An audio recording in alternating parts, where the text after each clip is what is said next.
Ciao a tutti ragazzi, buongiorno, buona domenica e soprattutto buona Pasqua. Bentornati su Pepperacca Collectibles per il solito appuntamento con le news della settimana.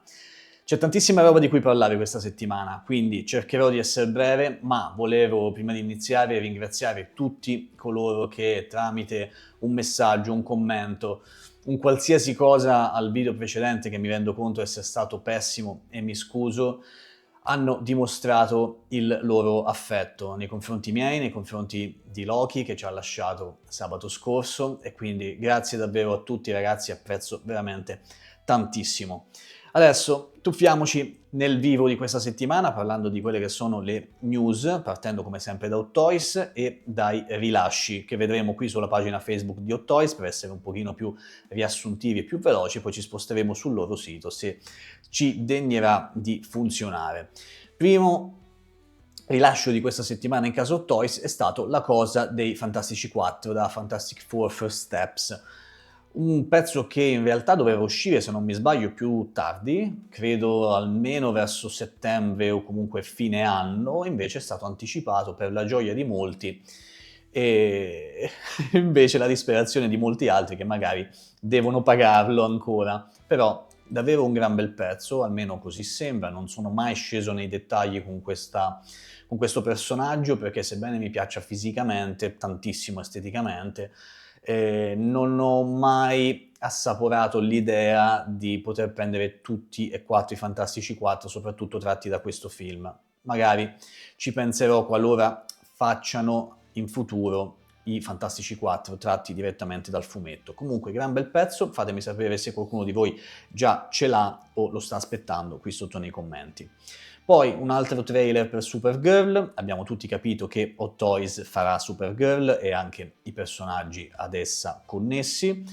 Hot Toys di Mando e Grogu, di cui parleremo abbondantemente, ne abbiamo parlato anche la scorsa settimana. Questo è Daredevil, di cui parleremo fra un istante direttamente sul sito di Hot Toys. E poi finalmente si è svegliata Ono Studio, ragazzi, con il rilascio ufficiale delle sue uniche 2 doll dedicate al mondo di Star Wars, ovvero lo Stormtrooper, 3 doll in realtà, Stormtrooper semplice, il Commander e il Darth Vader, oppure forse mi sto confondendo, forse c'era solo il Commander e il Darth Vader, non mi ricordo, comunque erano 2 o 3 doll. Io queste le ho preordinate, ragazzi, ho preso il Commander e il Vader, quindi lo vedremo sul canale, ne vedremo l'unboxing, anche per vedere come si comporta l'azienda facendo dei pezzi che non siano Marvel. Poi è stato rilasciato questo gran capolavoro, permettetemelo, di Moon Knight. Moon Knight nella sua seconda versione, questa Artisan, è un'edizione limitata ovviamente come tutte le versioni Artisan. Questo, ragazzi, già il primo era un vero e proprio capolavoro, questo secondo me ancora meglio. Non mi ricordo benissimo le differenze con la prima versione, a parte il capello innestato e forse il viso, non ricordo se è cambiato qualcosa rispetto al primo. Ma guardate, le immagini parlano da sé, sono veramente bellissime, quindi congratulazioni a coloro che hanno la possibilità di toccare con mano questo Moon Knight. Poi, un'altra roba che riguarda Hong Kong, non conosco ragazzi il personaggio, non conosco il film o serie TV, non so di che cosa si tratti. In realtà questo simpatico signore con la sigaretta e pieno di mazzate in corpo, se voi lo conoscete, anche qui, raga, fatemi sapere. È stato rilasciato anche un altro Masked Rider di cui penso non importi un fico secco a nessuno. Ora andiamo sul sito di Hot Toys per vedere Daredevil, che è il primo dei 2 annunci di Hot Toys per questa settimana. Daredevil tratto dalla seconda stagione della serie Born Again, serie che tra l'altro sto guardando, ho visto il primo episodio, mi è piaciuto tantissimo. La serie è uno spettacolo, ragazzi, a me è sempre piaciuta, quindi vi invito come sempre a guardarla, perché è veramente molto molto ben fatta secondo me.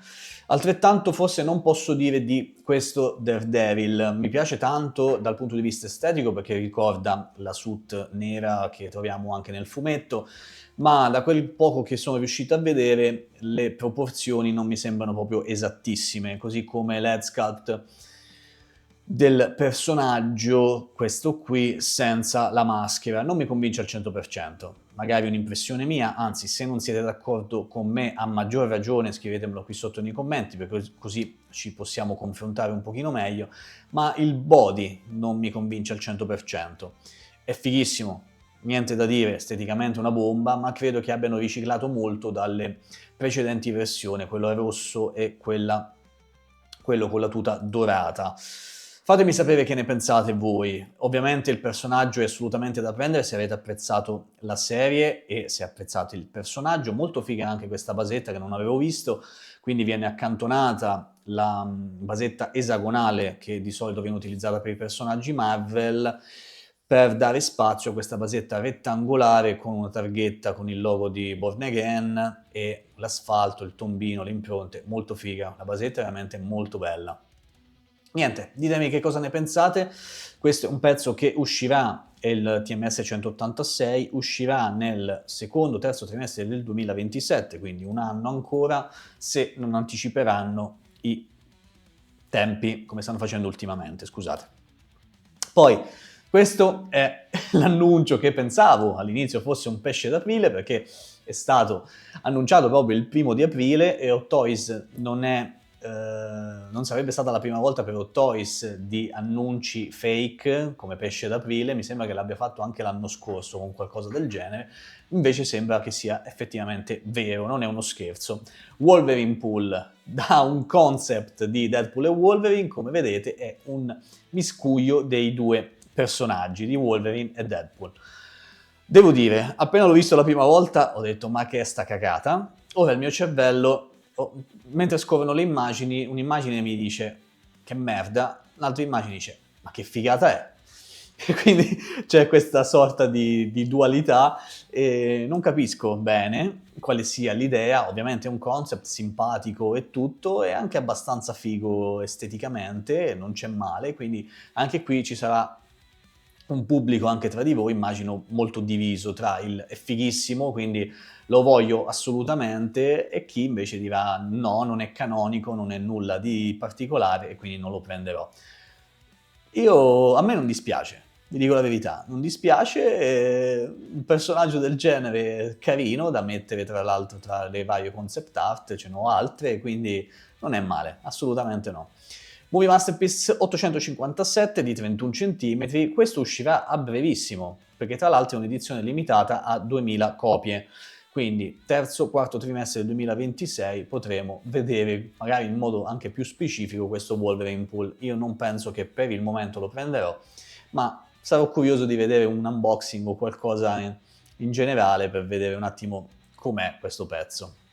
Spostiamoci adesso su In Art, dove c'è la ciccia vera di questa settimana. Innanzitutto questo era un Batman, ragazzi, di cui non vi avevo parlato perché mi sembrava una cosa abbastanza marginale, però faccio giusto un accenno.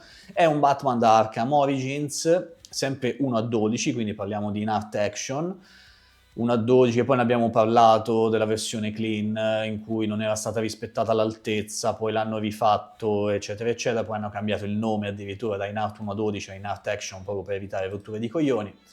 Questo è un Batman Arkham Origins però in versione Battle Damage.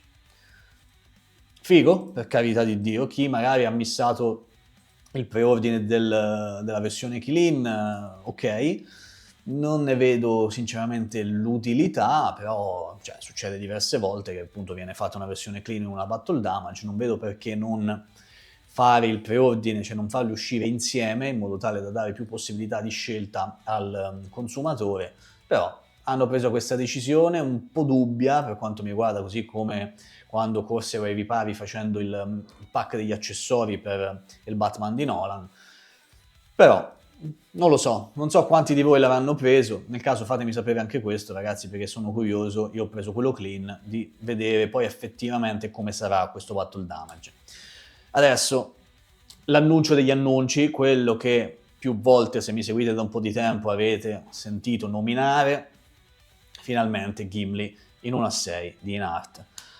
Ce l'abbiamo fatta ragazzi, era nell'aria un pochino, c'è stata tanta richiesta da parte del pubblico, hanno già diciamo sperimentato il body di un nano con Thorin, mi piace vederla così la cosa, e quindi finalmente un Gimli tratto dal Signore degli Anelli, dalla Compagnia dell'Anello, ovviamente per chi non lo sapesse, un Gimli in 1:6.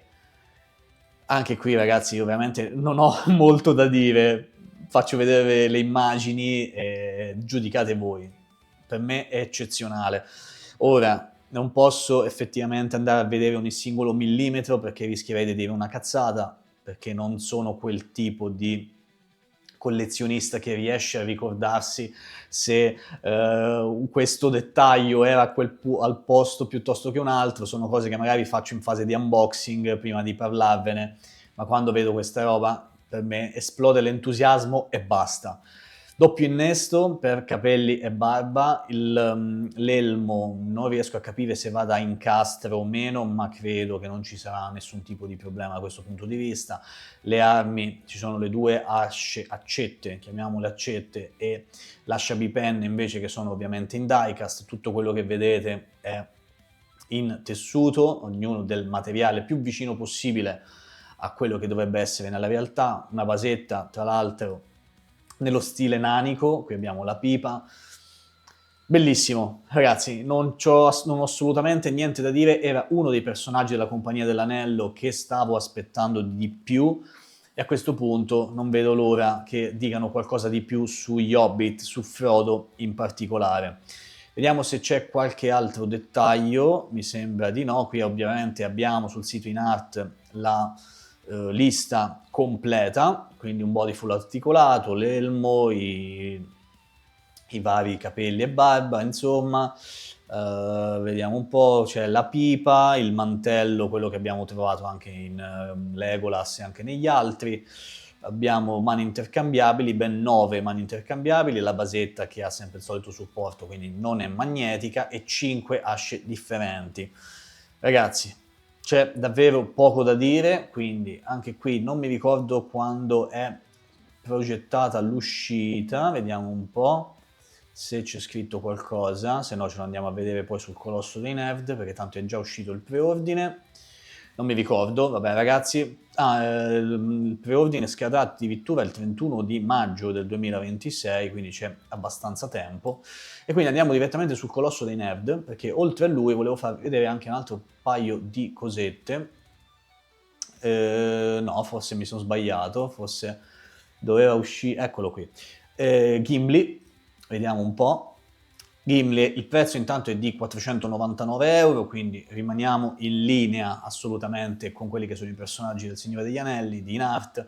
Anzi, io mi aspettavo anche qualcosina di più, visto il doppio innesto della barba, invece sono rimasti sempre più o meno sullo stesso prezzo. L'arrivo ultimo trimestre del 2027, ragazzi, quindi purtroppo, come per tutte le cose, ci sarà da aspettare parecchio. Ma vabbè, speriamo che quest'anno a sto punto facciano anche un altro personaggio. Si vociferava Boromir a fine dicembre, invece hanno tirato fuori Gimli e sono molto più contento, vi dico la verità. Magari il prossimo, entro quest'anno, sarà proprio Boromir, o perché no, magari Frodo. Intanto sul gruppo Telegram degli abbonati abbiamo cominciato a fare qualche ipotesi su un double pack di Frodo e Sam, piuttosto che Merry e Pipino, insomma. Sono partite le congetture, quindi ragazzi fatemi sapere che cosa ne pensate anche qui, perché è bello parlarne. Vi volevo segnalare sul Colosso dei Nerd anche questo Rick O'Connell dalla Mummia, di un'azienda che non conosco bene, ma ve lo consiglio perché sembra una gran bella doll.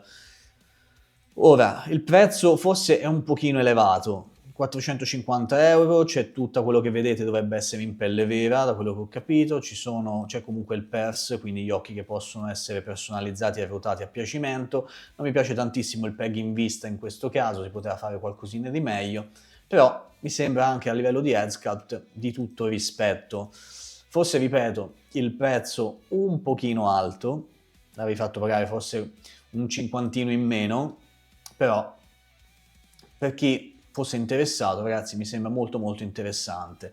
Per quanto riguarda il resto, tante figure, ragazzi, tanta roba, quindi vi consiglio come sempre di andare sul colossodinerd.com per andare a dare un'occhiata. Detto questo, io vi saluto, ci sentiamo qui sotto nei commenti, fatemi sapere che cosa ne pensate di tutta questa bella roba, ragazzi, e per me Gimli ovviamente è partito subito il preordine, senza nemmeno pensarci. Per quanto riguarda il resto, sono in dubbio sul Daredevil, quindi convincetemi qui sotto nei commenti, e vediamo cosa ci aspetterà il prossimo futuro, sia per Inart sia per Hot Toys. Grazie ancora a tutti, grazie per la scorsa settimana nuovamente e ci vediamo alla prossima. Ancora buona Pasqua e a presto. Ciao ragazzi e ciao Loki.